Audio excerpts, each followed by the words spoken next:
Welcome to Southern Ghost Stories. I'm your host, American Haunt Historian Alan Searcy. Joined by my pal, Lonesome Lee Bogan. We're rocking and rolling here in the Richland Building in Portland, Tennessee. Yes, we are. So let's get us started about some ghost stories here in Sumner County. What do you think, Lee? I'm ready for some ghost stories because I am so into the paranormal. Well, Sumner County is a hotbed for just everything weird and spooky. So I guess we'll start off with Hendersonville, Tennessee, just right down the street. So I want to back up and talk about how all this came to be. So during the American Revolution, the colonies are fighting the King of England, but the colonies don't have enough money to pay the guys to fight. So what they do is they offer up granted land in the West, which is pretty much, Kentucky, Tennessee. All these guys are from Georgia, North Carolina, Virginia, and all up in the Northeast fighting the King of England. So all the guys that survived got 640 acres of granted land for their service. Well, in order to mark off that land, there's a guy named Daniel Smith. He came out to what would come to be Sumner County with James Saunders, and they marked off 640 acres for each man. So for doing that for the new country, Daniel Smith was awarded 640 acres of his own in Hendersonville, which he took along the Cumberland River and Drake's Creek. Well, he moved there in 1783, 7 years after the Revolution, and he built a house for his wife and his children. So he started building this big, grand limestone house because the Native Americans who were here, they didn't want the settlers in their hunting grounds. So it got so bad that two of the guys that Daniel Smith hired from Maryland, he found them scalped along Drake's Creek. The Native Americans, they didn't want him here, and they took out two of his workers. Well, in 1792, he had to move into Rock Castle, his unfinished house, because the natives were coming after him and his family. So this big limestone house he built offered fortification and safety for him and his family. Well, he had 5 generations of his family that lived in Rock Castle, and there's all kinds of story, all kind of history there. But in the 1970s, the state of Tennessee acquired it, and it became like a museum. You can tour it today. So all kinds of wild, weird things happen there. But the weird thing is, they don't really talk about it over there. Most of the state-owned sites, they don't talk about ghost stories. They think it's bad for tourism, it's bad for business. In reality, it's probably 50-50, probably a little bit more 60-40 or 65-35. It'd probably do them good if they did promote it. But there's all kinds of ghost stories at Rock Castle. When you have 5 generations of a family that lived there, lots of folks, but you got to think, back in the 1700s, 1800s, you didn't go to the doctor. Doctor came to you. And chances are he wasn't on time and you just died in your house. So Rock Castle, all kinds of ghost stories. Things get moved around. I've been told lights turn off. They turn themselves on. One of the weirdest stories I've heard, there's a small clock in the parlor. And several years ago, there was a tour guide directing a tour. They walked in the parlor, and the door of this clock was open. And as the caretaker, he's given the tour of the house, this clock door just slowly closes all by itself. So, yeah, imagine watching that when you walk in. So something else really kind of cool, really spooky. A friend of mine, her and her daughter and one of her daughter's friends went to Rock Castle, wanted to get some pictures made. I'm not sure if it was for senior pictures or whatever it was, but she wanted to get pictures of her daughter. So as they're walking along in front of the house there, they get this, she took a picture of her daughter, and she looked at it, and there is this mist right beside her daughter and her friend walk along this path right in front of the house. So I may have to find that, put that up on the Facebook, the Southern Ghost Stories Facebook and Southern Ghost Stories Instagram page, because it's pretty weird to see. And what's wild is the young girl told her mom, she's like, I felt like someone was there with me the whole time she was there walking through the house and in front of the house. And it's not just Rock Castle. Well, actually, it's not just her that gets pictures. I've taken pictures there and gotten images in the windows. I mean, sometimes you can debunk the pictures. It's the sun shining through the trees. It's just weird stuff like that. It's there's Paraguay, I think is the name of it. But yeah, you can get pictures there at the Rock Castle. But it's not just that. The whole neighborhood is haunted. Like right around the corner, it's Wynnewood Point. There's an old slave cemetery where the African Americans are buried with their descendants. And they say that the houses all around that street, all around Rock Castle, weird things happen. I've written a lot of books, and I do events all the time, and I've had people tell me that just come up to me, hey, I live over on such and such street back on the peninsula, and I've seen this. I've heard this voice. I've seen this happen.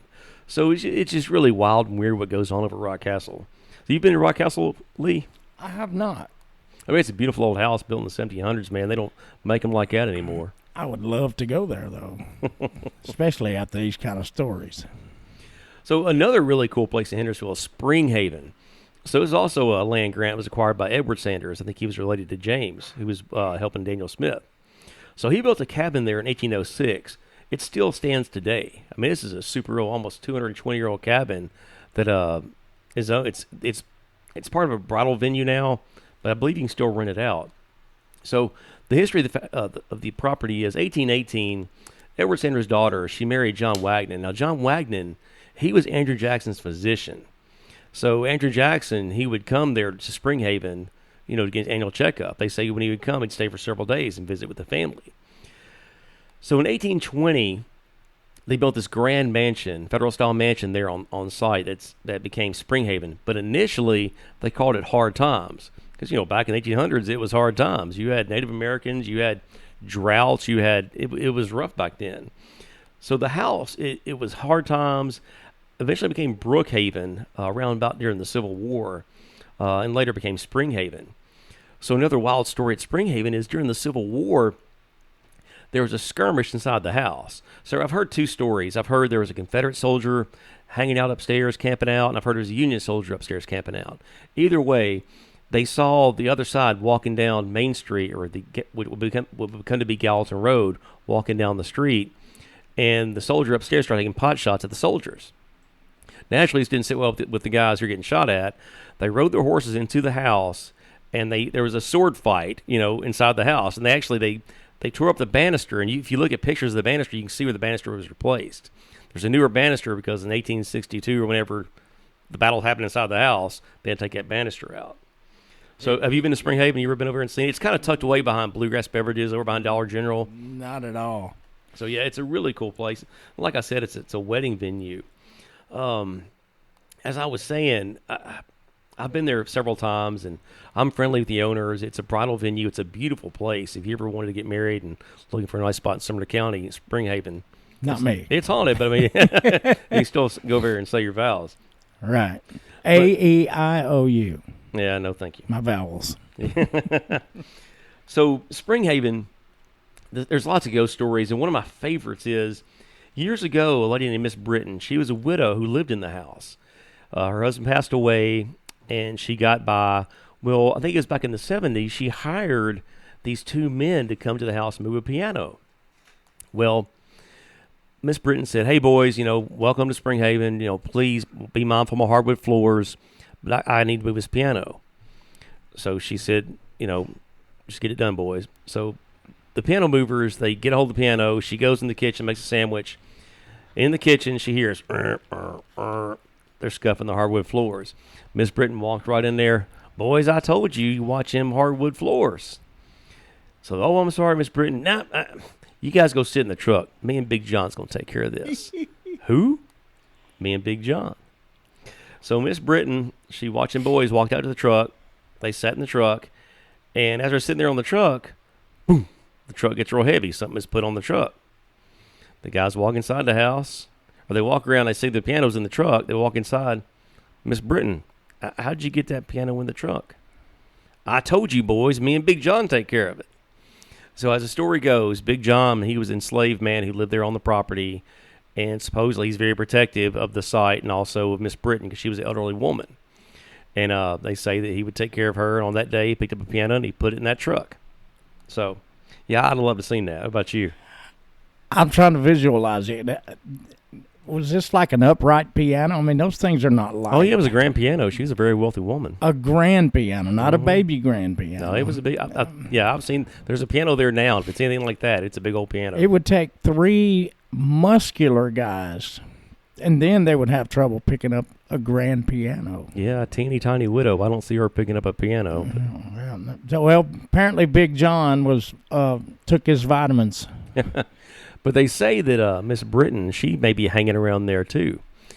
So I have a friend of mine. She's an empath. She's very in tune with different things, like I guess medium or clairvoyance, another word you would use. So, I get 2, 4, 5, and 17. I mean, she gets ESPN, the DirecTV sports package. She's on a different wavelength than I am. But I took her to Spring Haven one day, and as soon as she walked as soon as her car pulled up, she got out and said, "Hey, who is the old lady over there cooking?" So she picked up on something right away. Ooh. Well, later that night, we were walking around the house, and Danny, the owner, he was so gracious. She kept asking, "Who is Liz?" And Danny, I don't know who Liz is. So, because the whole night, it was Miss Britton, it was the Wagner family, it was the history of Springhaven. No one knew who Liz was. So, fortunately, Danny had some family papers, or the history of the house, tucked away in a lockbox. He went and got it, came back. He said, Liz, I don't have any record of Liz, but Miss Britton's first name was Elizabeth. So she said, well, Miss Britton, Liz, is so excited this place is a wedding venue. She gets so tickled when the brides come to get married here. She thinks it's so wonderful that her house is hosting these lavish, beautiful weddings. Oh, wow. So that was really neat. And there's other stories of people seeing an old lady in the house. One of the stories is I guess it's back in the 80s or 90s, there was a family that lived there after Miss Britton passed away. And it was a mother and father, and they had a son who was a teenager. Well, the mother and father went out of town for the weekend, and the son stayed behind because he was in school or college, whatever he was doing. Well, he hated being there by himself overnight. So his plan was he's going to sit up in his bed on the second floor and read comic books by flashlight. So that night, he sat up here in the bed, had his flashlight out. He was flipping through his comic books, reading Superman, Spider-Man, Captain America, whatever it was. He starts to doze off. Well, the next morning, he woke up, and that flashlight was on a nightstand, and his comic books were stacked up on the nightstand beside the flashlight. And the kid was passed out asleep. Oh. So there's been other stories of people being tucked in. So he didn't set him there. No, it was Miss Britton or the old lady there. He wouldn't have set him there, probably. He couldn't have set him there. He was asleep. I got you. Well, I don't know. Carry on, my wayward son. But there's other stories of people being tucked in by her and seeing fleeting glimpses of the old lady upstairs. There's just so many stories over at Springhaven. But it's not just Springhaven. The apartment complex that sits there in front of the house, which is originally, the farm there on the site, all kinds of weird things happen there. I've had folks reach out to me who live there. And this one girl was telling me that she had seen a man in her apartment. And then not too much later, her child told her, hey, there's an angry man over there. And the mother was just all flabbergasted because she didn't really want to tell the child about the ghost in the apartment, but the child picked it up on their own. So, yeah. Ouch. And I've got a theory on that. Like, there's all kinds of stories where children they can see spirits, they're more receptive. And my opinion on that is, so when I go visit my sister-in-law, I love my sister-in-law, brother-in-law, they're great, they're lots of fun. But when I walk in the door, my attention is immediately to, my little niece and nephews. Right. Like, boom, they get all my attention. It's WrestleMania, we're flipping, flopping, dropping elbows. It's a great time. So I'm wondering, like, in the afterlife, if the spirits, so are those spirits like that? Do they want to, hang out with the kids and play with the kids and just interact with them because, the grown-ups are kind of boring or... Absolutely. I mean, that makes a lot of sense in the world. And what are your thoughts on, I've heard so much talk about how dogs are more apt to notice or see a spirit. Well, it's funny you mentioned that. I was looking at my notes for Rock Castle today, getting ready for this podcast, and there was I think it was a director or somebody at Rock Castle was telling me that there was a tour one time. There was a service animal on the tour, and the dog walked along with its gentleman or the man who had it, and he stopped in the doorway and looked up and just started barking, and he would not move. Mm-hmm. So, I mean, I guess it's like children. The animals are more receptive, too. I agree with that. And I've heard that over and over. Mm-hmm. And there's a spot on Legallaton Square. I had a gentleman tell me it's a music store on Legallaton Square. It's a store downstairs, and upstairs there's a family who rents the upstairs as an apartment. Well, they have their dog downstairs in the music store, and the dog would go to one spot in the store, look up, and just start barking, regularly. Well, they take it upstairs. It goes to the exact same spot, 10 or 12 foot up on the second floor, goes to the same spot and barks there too. Wow. Yeah. So I guess the spirit just went right up through the floor. I'm not sure if they have an elevator or if it's like a fireman's pole from Ghostbusters. They just go straight down. Yeah. Yeah, but that dog gets freaked out in one certain spot. So, yeah, all kinds of wild ghost stories, and I got a few more, so stick with me.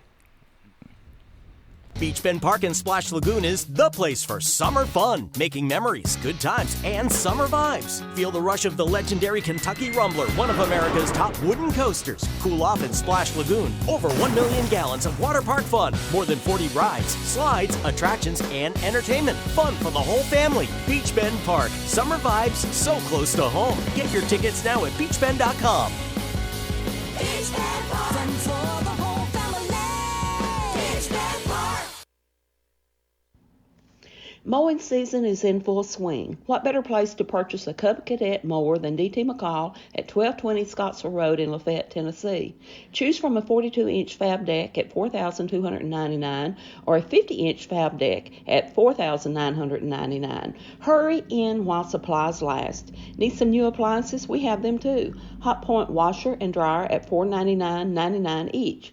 Sharp refrigerator, range, microwave, and dishwasher package for only $3,799.96 after a $200 mail-in rebate. Lazy Boy recliner, only $679. Choose a softline sofa made in Italy to go with that recliner for $1,899, or select a Franklin Chase Lounge sectional for $2,549. D.T. McCall & Sons, serving Middle Tennessee for over 100 years. 0% interest for 12 months through Mariner. Free delivery and recycling within 125 miles of Carthage, Tennessee. Your one-stop neighborhood superstore. Hey! Here's an important message from Portland Natural Gas. Always looking out for your safety. Think you have a gas leak? First, evacuate the area. Don't use matches, electrical switches, flashlights, or telephones. And report it immediately by calling Portland Natural Gas at 325-6776. If you think the leak is serious and a real danger is present, call 911. Portland Natural Gas, looking out for your safety and providing cost-efficient heating and cooling for Portland residents. FM and AM, WQKR. Welcome back to Southern Ghost Stories. I'm Alan Searcy, the American Haunt Historian. So we've been talking about some Sumner County ghost stories, Sumner County here in Tennessee. Well, another place that I think is a lot of fun is Mont Haven out in Hendersonville. So in the 1850s, there's a guy named Leonard B. Fite. He was a Nashville businessman. He became a partner with a guy there on 2nd Avenue with a general goods store, and he did really well. He did so well, he actually bought out his partner. Business kept increasing. He became a wholesaler. He started selling goods to everybody on 2nd Avenue, all over Broadway. He became a very wealthy man. Well, as he got older, he decided to build a Greek Revival-style mansion in Hendersonville. Well, it became known as the Fight House. So during the Civil War, the Union was skirmishing with the Confederates all around Sumner County. There's a creek there, a lot of skirmishing, fighting. So as that happened, both sides at different points of the war occupied the Fight House and it became a Civil War hospital. So in 1932, a guy named Montgomery bought it. Let me back up. After the Civil War, it became known as Liberty Hall. Well, once Montgomery bought it in 1932, he poured a lot of money into it, restoring it, and his family named it Mont Haven, kind of like just after Monty there. So today it's now an art museum and cultural center. They do painting classes. They have art there on display. It's a really neat. It's a cool place, cool building. So the story there is there's blood stains on the floor upstairs.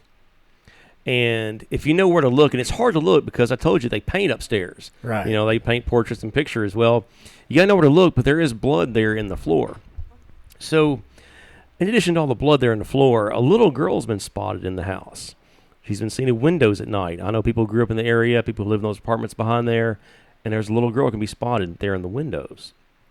So also, I talked to a gentleman who sits on the board there a couple years ago, and he was telling me he didn't believe any of the ghost stories, but one night he was there by himself doing some paperwork. He had an office, and all of a sudden, about 10 o'clock at night, he's writing some notes, and he hears this boom, boom, boom, boom, boom overhead. And he was thinking, it sounds like a wolf or a large dog walking around upstairs. You know, if it was a squirrel or raccoon, it'd be like, ch-ch-ch-ch-ch, but boom, boom, boom, boom, boom. So he got up, grabbed a flashlight, he went up in the attic, and he looked around. Nothing above him. So a couple years ago, I have a book, Southern Ghost Stories, Hendersonville, Tennessee, and I worked on it for several years. Well, one day I went in there and I talked to one of the ladies who works there, and she was wrapping up, and I asked her, hey, you know, mind if I come in and do a little paranormal investigation? So, I'm not like one of those guys on TV. I don't have thousands of dollars worth of equipment.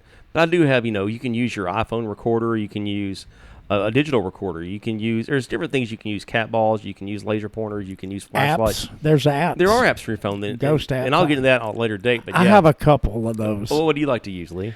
Let me bring them up and I'll tell you what they are. I use it's called Necrometer. Okay. And a lot of people online use these at grave sites. The Necrometer. How does it work?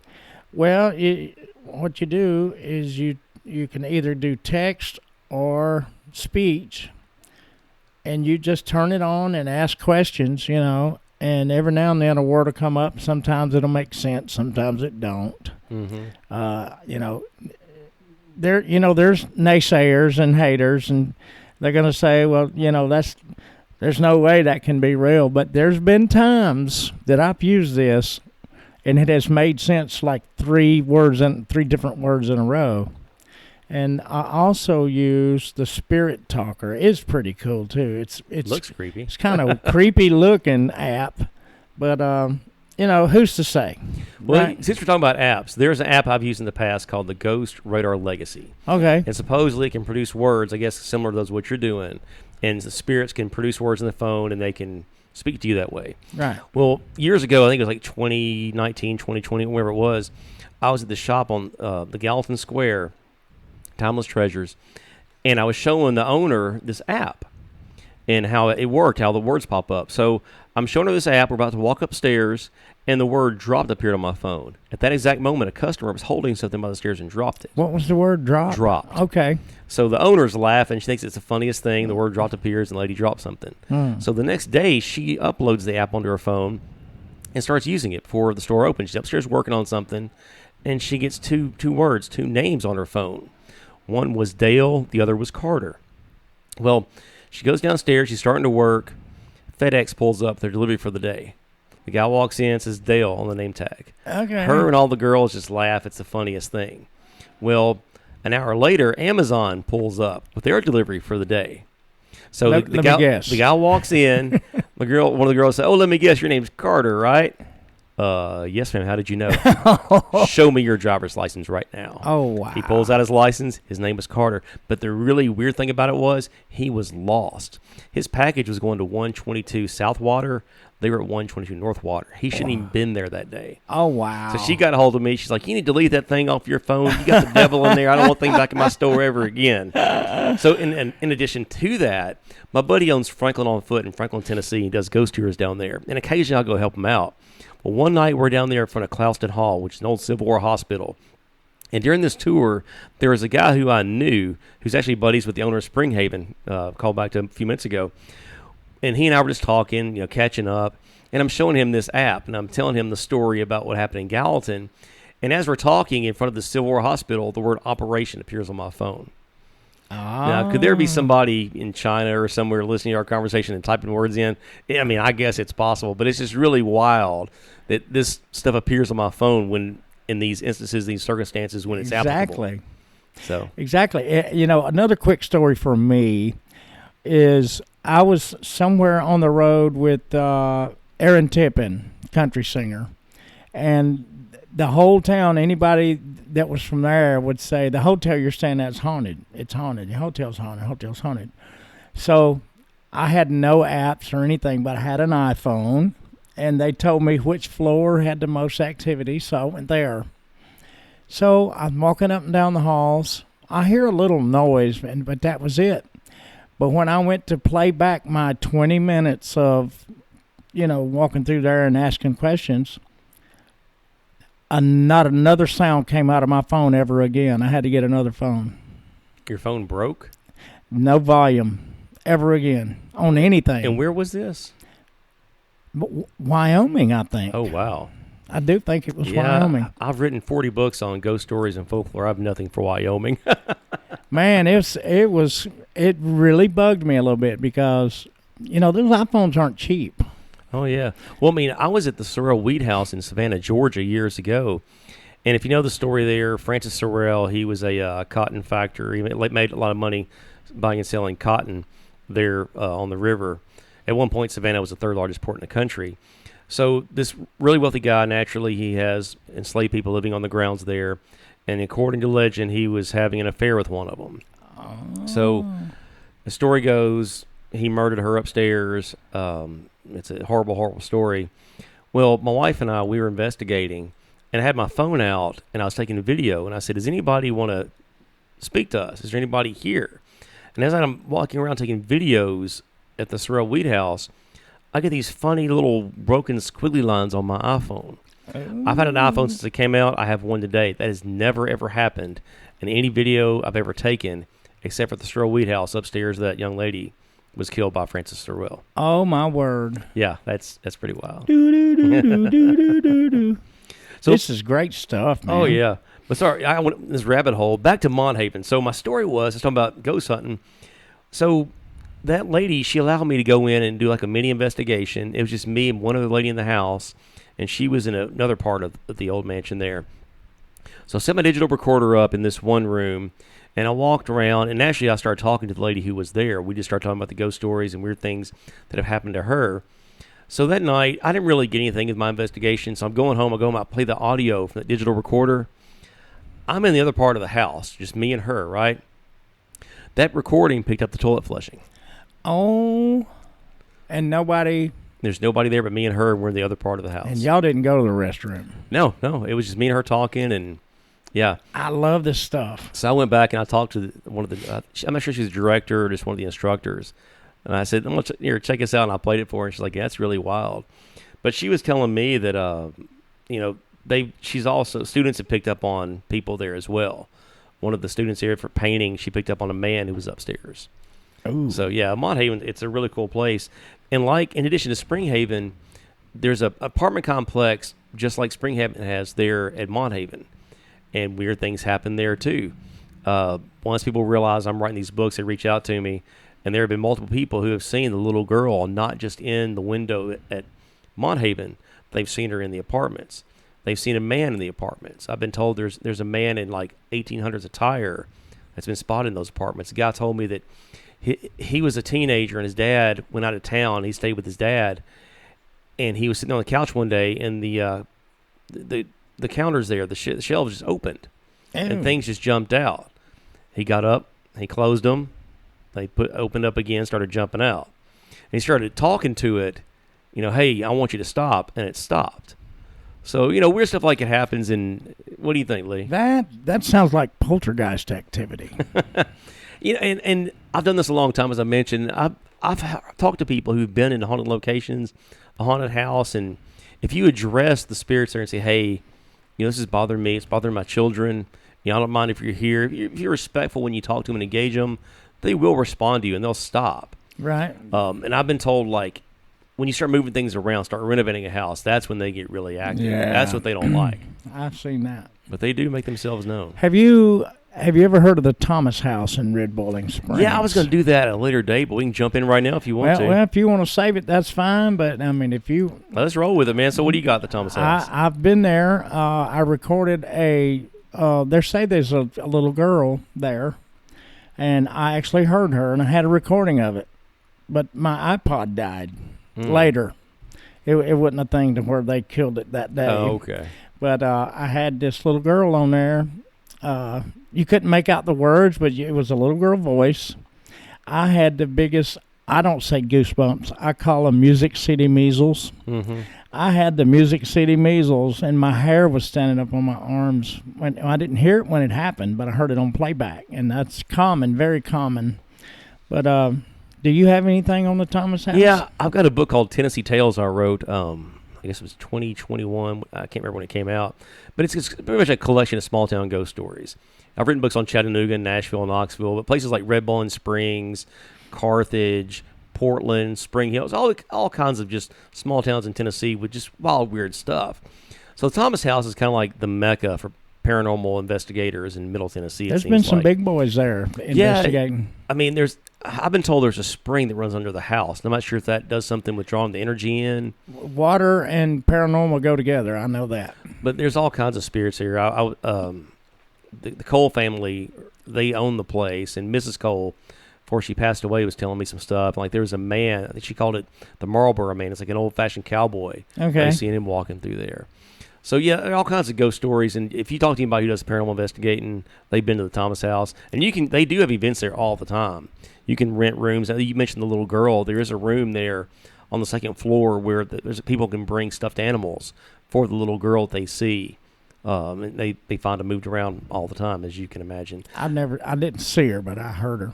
Did you see the bed that belonged to P.T. Barnum? No. When P.T. Barnum had his traveling circus show, he had beds on the train cars. Okay. Well, the family there bought something from an estate sale, and one of the beds was from P.T. Barnum.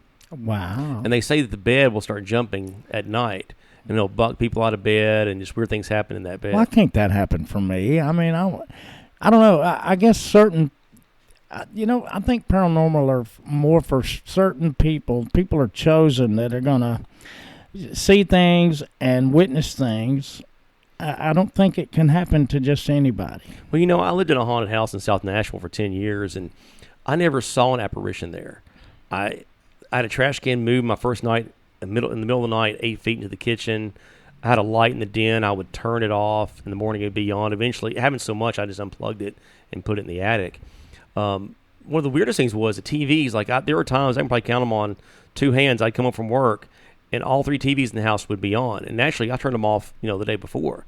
But at the same time, all 3 TVs be on in the house. Mm-hmm. So it was traveler's rest in South Nashville. We can jump into that. Gotcha. In 1300s, there was a Mississippi and Indian village there in South Nashville. Well, in the 1800s, Judge John Overton, who was a Superior Court justice and Andrew Jackson's best friend, bought the property. When he built his mansion there, he dug up 3 Indian stone box graves.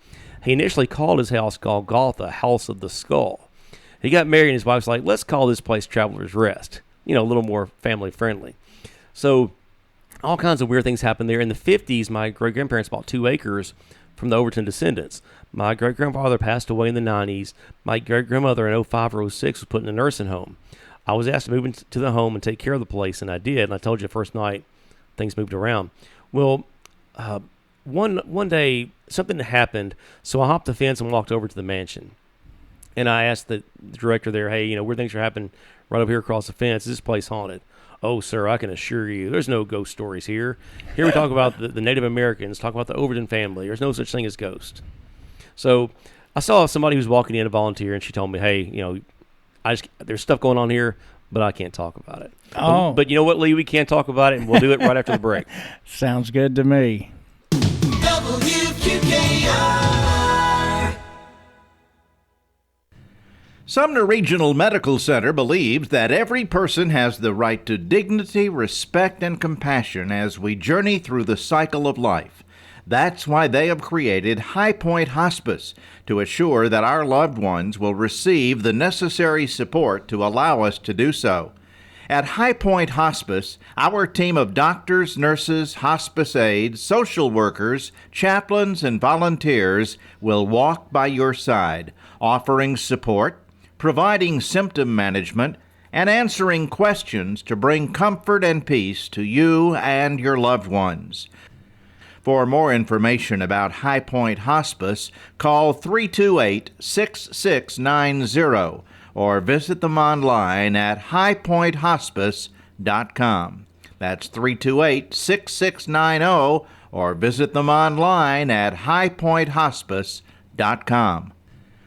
Captain Liquor and Wine. That's right. Captain Liquor and Wine has what you need when you need it, with the best prices in town. Not only do they have the best in liquor and wine, they also now sell your favorite cigarettes. And don't forget their Captain Cuddy Bang Bags to get your night started from $9.99 to $15. Open 7 days a week, Monday through Thursday, 8 a.m. to 10 p.m., Friday and Saturday, 8 a.m. to 11 p.m., and with extended hours on Sunday, 10 a.m. to 10 p.m. More reasons to head to Captain Liquor and Wine, located at 210 South Broadway, right here in Portland.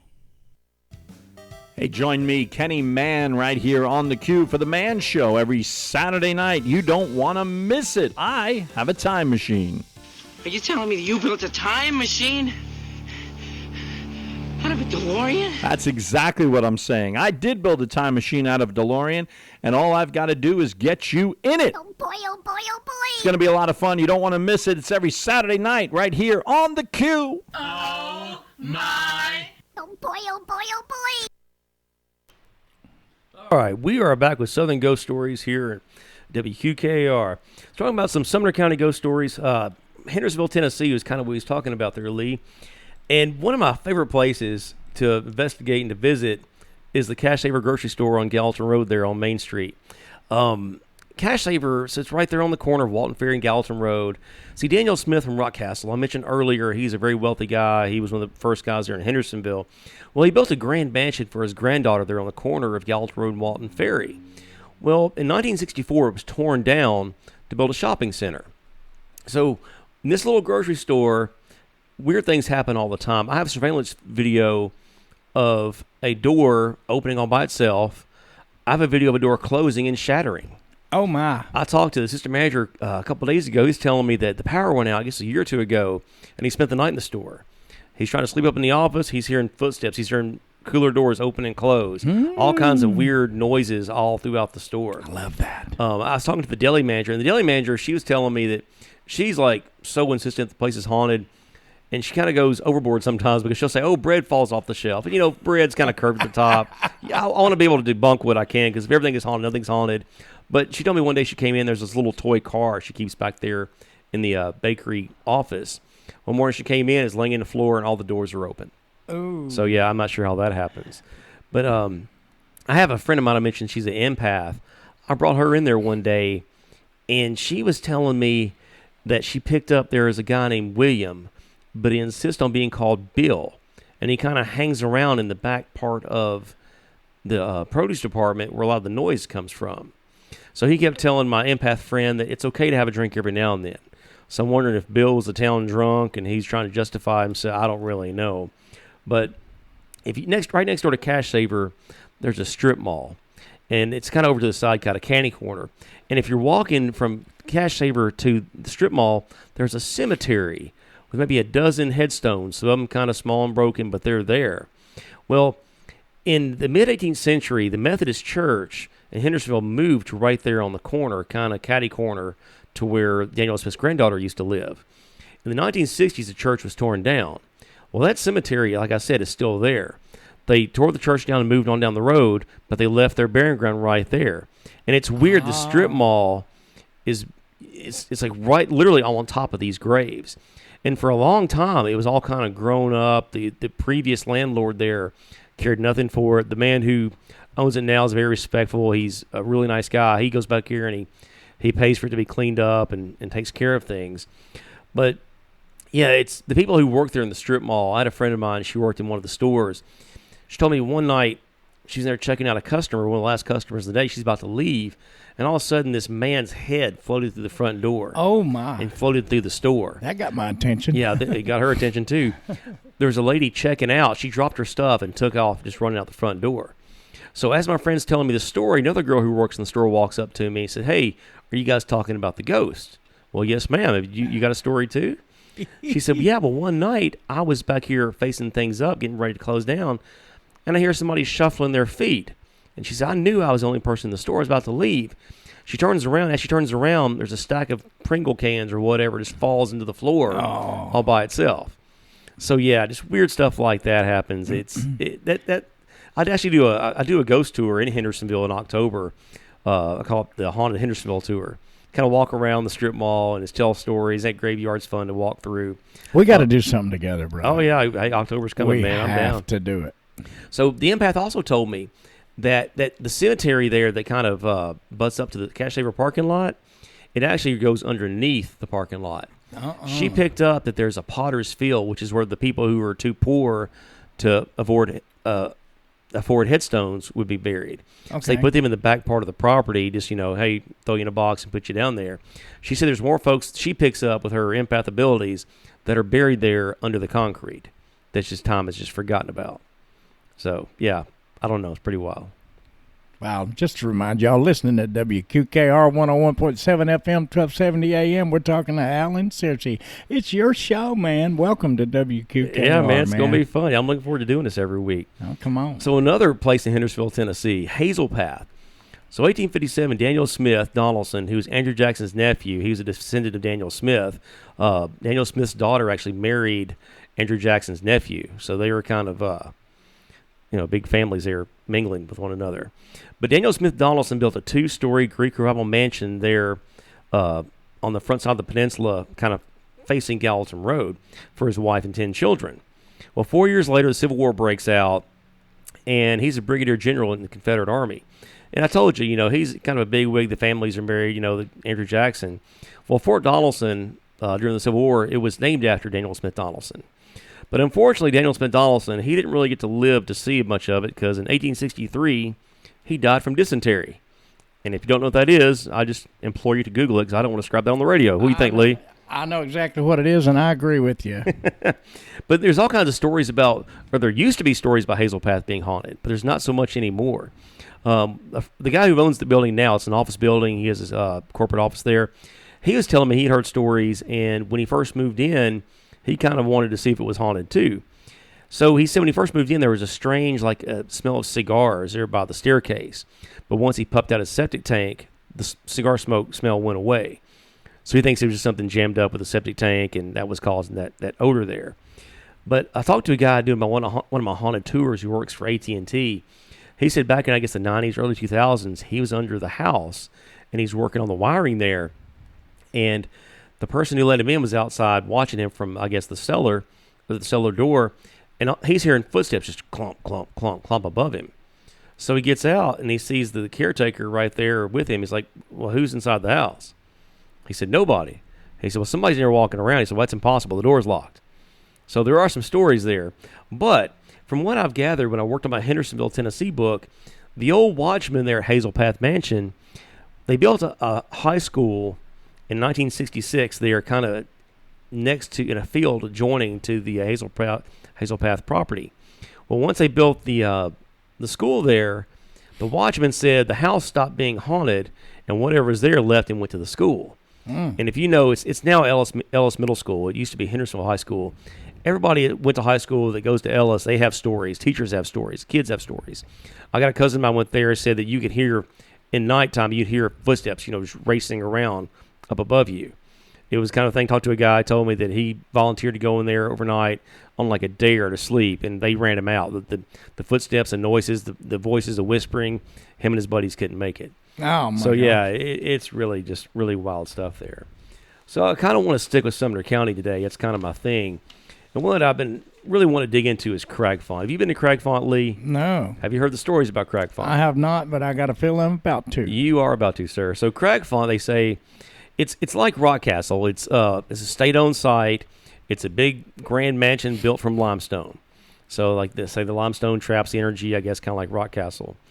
So in 1790s, James Winchester, he fought in the Revolution. He came west to get his granted land. He built that limestone mansion, and he completed it in 1802. So James Winchester, he served in the Revolution. He was in the 3rd Maryland Regiment that fought against the Crown. His younger brother George followed him to Sumner County, became a magistrate. Well, one day he was headed to Gallatin for some business on the square there, and he ran into some Native Americans, and they beat him, they shot him, and they scalped him. So naturally, that didn't sit too well with his brother, James Winchester. And James, a couple years later, he rounded up a big group of men there in Sumner County and launched a raid on the Native Americans who were giving him and his family problems. And they pretty much ran him out for the time being. They pretty much stopped the Native Americans from attacking the families. If you go up there to Cragfont, on the way you'll see this. There's a great big mound out in the field. There are Native American burial mounds out there at Cragfont. And I'm going to get to that probably either later show or maybe even tonight. We'll see. But Cragfont, there's all kinds of weird things, and I've been told it's the most haunted place in Sumner County, if not Tennessee. Doors open, voices, footsteps, humming, whistling. General Winchester's rifle hangs in his office. And it's kind of like just a common known thing that you can come in one morning and that rifle is going to be somewhere else in the house. The general likes to move his rifle around. Oh, my. Yeah. I talked to a guy, or someone who worked at the house. He told me that there was a preacher there taking a tour years ago, and they went upstairs. It's kind of I think there's about 3 stories. The upstairs is where they call the nursery, the children's room. Well, this preacher, he got a call from one of his a member of his congregation who had having some problems, and the person asked the preacher, "Hey, would you please pray for me?" Well, the preacher started praying for that individual, and as he's praying, he told someone that he felt like someone was choking him. Someone grabbed his throat, and the windows upstairs started rattling as he was trying to pray. Oh, my word. Yeah, that's like some... that's evil. That's like some B horror movie kind of stuff right there. Mm-hmm. But it's not just him. There's stories. The old caretaker, he was a former Tennessee Highway patrolman who lived at the house. A face of a clock. He was walking upstairs on the landing there to the, I guess, the second or third level. The clock door fell off and like cut his nose. There's video surveillance footage of books jumping off shelves trying to hit him. It's one of the weirdest, wildest things, and it's kind of like Sumner County lore. Another thing someone told me about, this guy was telling me when I did my Ghost of Gallatin book 2018, 2019, I was researching it. And actually, when you write books, I go to all these places on the square and start talking to people about local ghost stories. Well, this guy told me that he was part of the grounds crew at Cragfont. Him and his cousin or whoever was, they mowed the yard there. He said that one day they were mowing the yard and they were joking about the place being haunted. As he's mowing the yard, his hat blew off his head. He hopped off the mower and he ran 20, 30 yards because the wind blew the hat all the way across the property. He got to the hat, I guess it was up a tree or against a fence. The hat was on fire. What? Yeah, I'm telling you, Cragfont, there are so many just really weird, wild stories. And back to the caretaker, I think this was on the news. He was walking downstairs one day, and a noose appeared out of nowhere and grabbed him by the neck. It tugged. A noose? It tugged, and he tried to pull it off, and he heard somebody laughing behind him. And the noose went limp around his neck. Yeah, that's some pretty wild stuff. That's when I'm leaving. I was talking to a director of another historic site in Sumner County, and they were telling me that there was some kind of meeting they had one night. They all met and were talking about the budgets or just boring meeting stuff. And they said they were talking to someone from Cragfont. Said the day before they installed a new security system, and that morning when they came in, all the wires and cameras had been ripped out of the walls and thrown into the floor. Oh my gosh! Yeah, it's time to leave. So I've had some experiences at Cragfont myself. Say what? Yeah, I've been up there a handful of times. I mean, it's if you haven't been, you go check it out. I mean, in addition to the ghost stuff, it's a big, beautiful grand home built, 1800s. Right. But before we get into that, let's take us a break, Lee, because this is taking me a few we're going minutes. to come back for your last segment. Yes, sir. For the show. Man, you're doing really great. All right, thank you, sir. I'm tickled to be on here with you. We'll be right back on WQKR. Why choose the Farmers Bank? We've been serving our community since 1912, and we still manage our business locally. This means that when you need banking services or a loan, we don't let a computer or someone thousands of miles away make our decisions. We make decisions locally. We visit with you in person. We shake your hand. We get to know you and your family. The Farmers Bank is a community bank built on trust and quality customer care and service. Visit us at any of our 11 area locations or online at thefarmersbank.net to see the Farmers Bank difference. Equal housing lender, member FDIC. Now you can join Planet Fitness and get the PF Black Card for zero enrollment, $24.99 a month, and get all the perks. I love perks. Do you love having access to 2,000 plus locations? Yes. Bringing a friend every time? # friend goals. And recovering with massage chairs? Who doesn't? Get the PF Black Card and feel spectacular. Zero enrollment, $24.99 a month.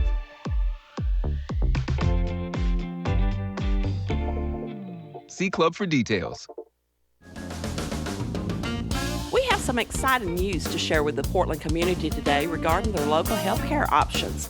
I am joined by Eric Johnson, owner of Firefly Health. Eric, I'm hearing a lot of talk about the new Firefly Health. Can you tell me more?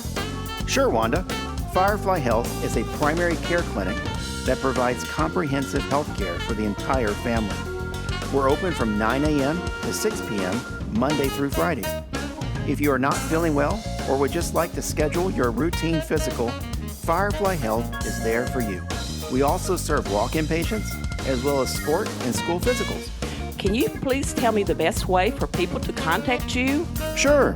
Please visit our website at fireflycare.com to schedule your appointment online or give us a call at 615-205-2100. We are located at 421 North Broadway, right next to Napa Auto Parts. That's 615-205-2100.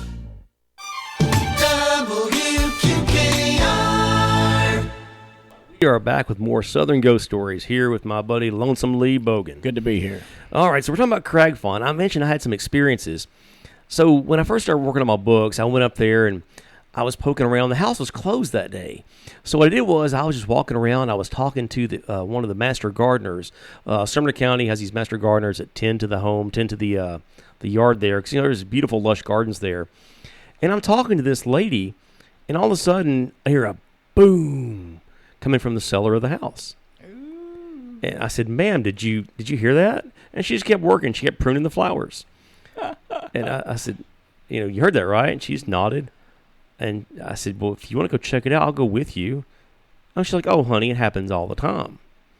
So I'm not sure what it was, but a grenade going off in the cellar is no big deal at Cragfont. So I went back another day, and I took a regular tour. I paid some money. I was walking around as a civilian, not really, a ghost hunter. And I guess the tour guide heard I'd written ghost stories, and she and I started talking. And we go up to the children's room on the 3rd floor. And as we're walking around, we're talking about ghost stories. She mentioned a few things happened to her in the house. And as we're walking around, she's about to walk downstairs. I said, "Yeah, nothing's going to happen today. Let's get out of here." And as soon as I said that, we hear a sound. And she said, "What was that?" And I said, "Well, it came from over there." And I pointed to one of the walls. So you heard a... Yeah. Just make sure that picked Yeah, I didn't up. thump very hard. So as soon as I pointed, we heard... Thump for me, Lee. Yeah, we heard a thump coming from another wall. Like it was messing with us, like a kid or something. But yeah, I've had 2 experiences there, but there have been guys who've had a lot more than me. But I forgot where you said you were. Cragfont in Castalian Springs. Okay. Castalian Springs, Tennessee. It's a little bit further north, going towards, I guess, past around Hartsville up there. Okay. So in addition to Cragfont, so Wynnewood is another great site in Castalian Springs. I actually got a new book coming out. Actually, just came out. It's Southern Ghost Stories, Tennessee Tales 2. We mentioned about Tennessee Tales 1 that's got the Red Bull in Springs, the Thomas House. Well, Southern Ghost Stories, Tennessee Tales 2, it's small town ghost stories, stuff from Hartsville, stuff from Mount Juliet.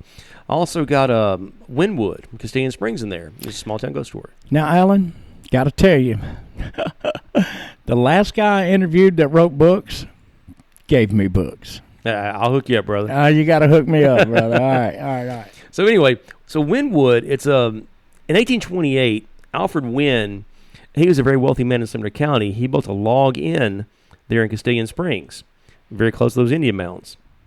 Well, as time went on, it became like a vacation resort. So up until like 1930s, automobiles weren't a thing. So if you wanted to go on a vacation, you took the train, you took your wagon to a mineral springs resort. You go there, you bathe in the water. They said the sulfur water had healing properties. Some folks drank it, they bathed in it, and they built a bowling alley. They built things for people to do who would come there. So today it's the biggest log building in the state of Tennessee. It's in Castalian Springs. So something about those people who would come to the Mineral Springs Resort for their vacation, they would get bored. They go across the street, start digging up those Indian mounds. So naturally, some weird stuff happens there. So in 1972, the state took over and made it into an historic site.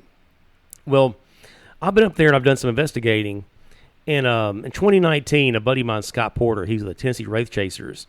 He had a fundraiser there. He had an event, and I was a part of it. So we walked into the kitchen, which is, a primitive old kitchen. It's like you got the old fireplace where they cook the soup or whatever. Oh, yeah. And we're sitting there, we're talking, and all of a sudden we hear footsteps overhead. He and I look around. Some of the folks are with us, trying to figure out what's going on. I step out into the breezeway there, and I saw the director. I said, "Hey, who's upstairs?" "Well, ain't nobody here but you guys." Oh, yeah. But, I mean, that wasn't the only thing. That night, Scott hooked up all this equipment. He had a mel meter. He had a geopore, all this kind of stuff that ghost hunters use. Well, there's a massive temperature change. This device started going off.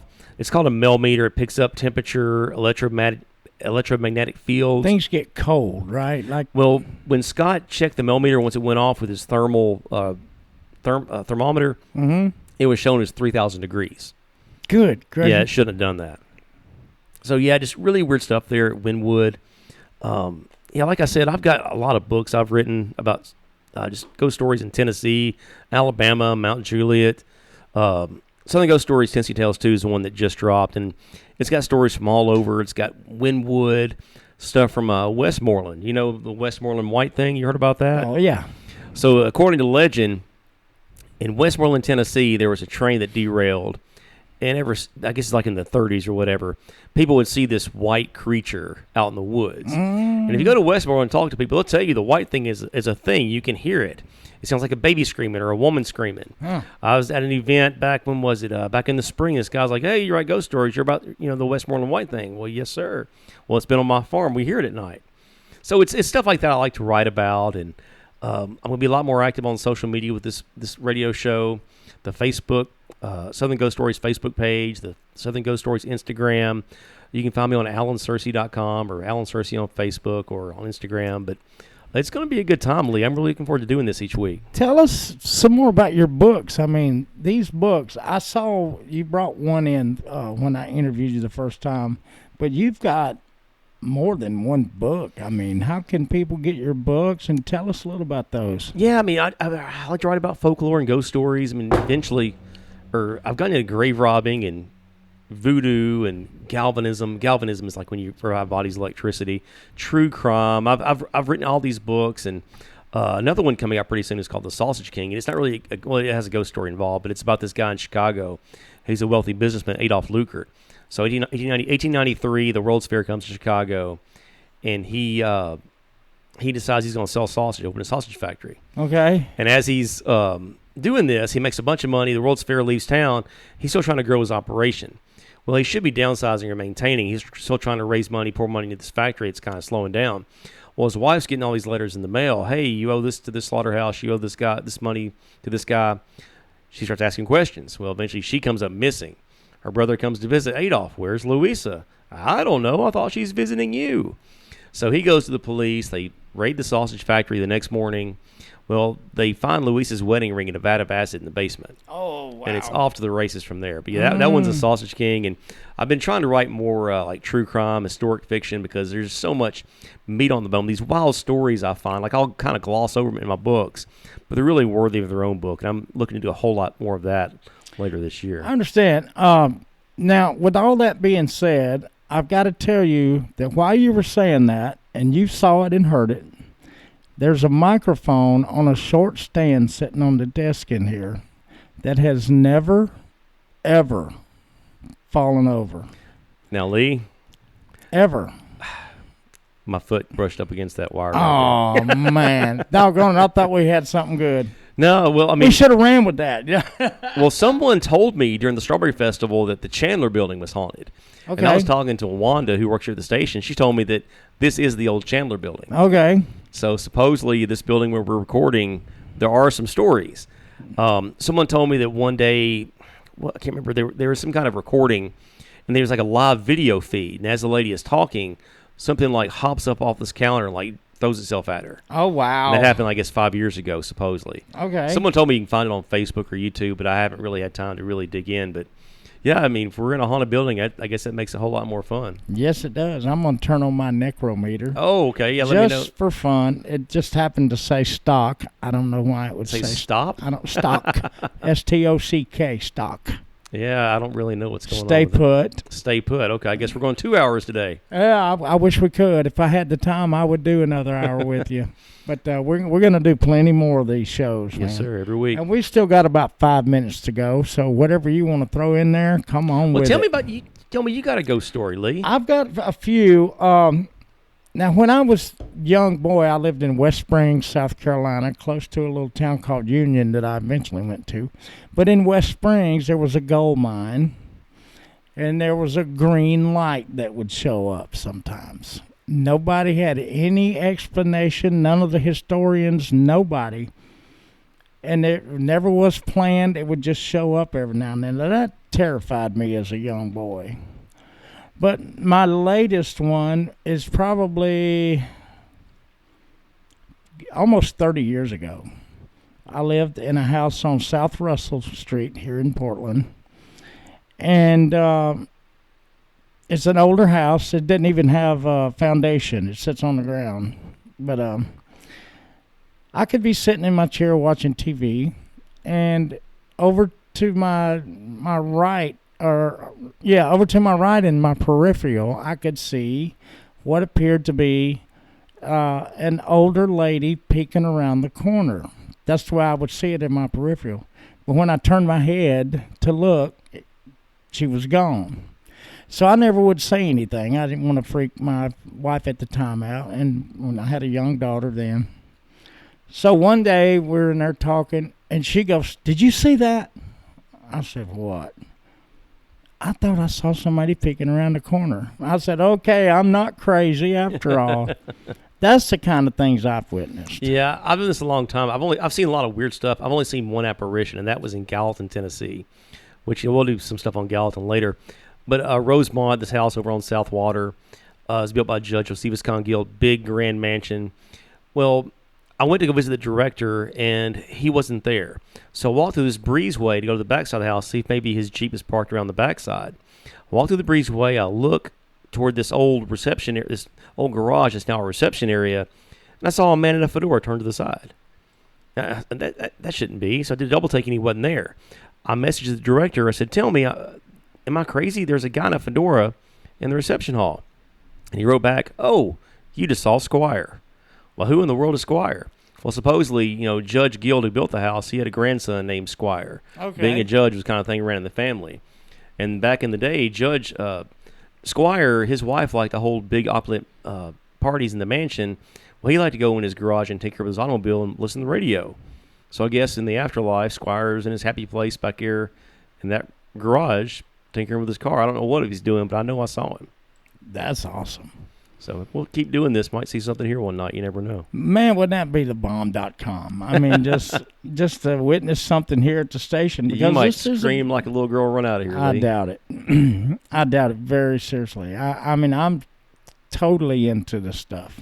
Yeah, I want to hear from you guys. I mean, if you got questions or if you've seen a ghost or you got a story, go to Southern Ghost Stories on Facebook and send me your message or questions. We'll get to those in the coming weeks. I'm looking forward to interacting with you guys, and it's going to be a whole lot of fun. Or you can send questions to Facebook, WQKR Radio on Facebook. Or Lonesome Lee Bogan. That's Lee Covington Bogan on Facebook. Okay. Yeah, that's my Facebook page on Facebook. Now, Lonesome Lee, he's a man about town and man of many talents, from what I understand. I don't know. Everybody's fooling you. I hate that we're out of time, Alan. I can't wait to do it again, my brother. We'll see you again next week. All right, take care.